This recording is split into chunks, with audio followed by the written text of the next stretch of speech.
سره درون څومره مصارف راغلي، دا دومره مصارف دي چې د هر افغان له وس نه پوره ده. یعنی یو تجار کولی شي چې دفاع وزارت ته 100 پرمختللي ډرون تیارې په ډېر کم مصرف سره هدیه کړي ورکړي.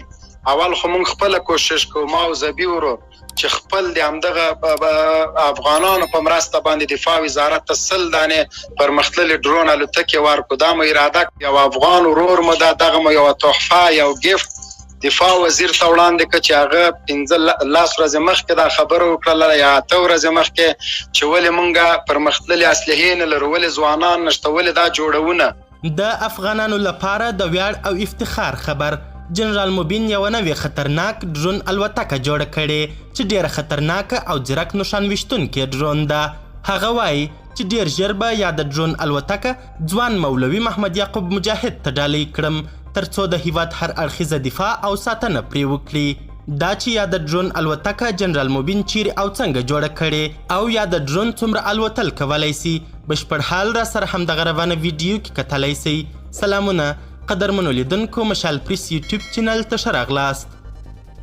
جنرال موبین د یوه افغان انجینر ذبیح الله نومي په مرسته ډېره خطرناک، ځیرک او نه کشفېدونکې ډرون الوتکه جوړه کړې چې د یادې ډرون الوتکې په مرسته به د هیواد د سرحداتو دفاع او په هیواد کې د هیواد د سته دښمنانو، ترهګرو او دهشتګرو پر پټن ځایونو لکه داعشانو او جبهه مقاومت په وړاندې په سختو عملیاتو کې وکارول سي. جنرال موبین پر خپل رسمي ټویټر پاڼه لیکلي یوه افغان ورور ذبیح الله چې غوښتل یې پرمختللې ډرون الوتکه جوړه کړي، خو له مالي او اقتصادي مشکلاتو سره مخ و او نه یې سول کولی چې د الوتکو جوړولو سامان پوره کړي. ما یې مالي ملاتړ وکړ او تشویق مې کړ ترڅو یا د الوتکه جوړه او ترمیم کړي یا د ډرون الوتکه الوتلو ته آماده ده.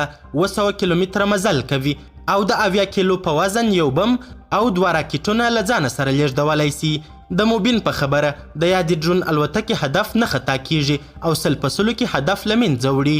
نوموړي لیکلي د دغه ډرون الوتکې نورې ټولې ځانګړتیاوې به په یوه ویډیو کې ستاسو سره شریکې کړو. د موبین په خبره دغه ډرون الوتکه به په لنډه موده کې د ملي دفاع ځوان وزیر مولوي محمد یعقوب مجاهد ته د الوتکې د انجینر سره ډالۍ کړي.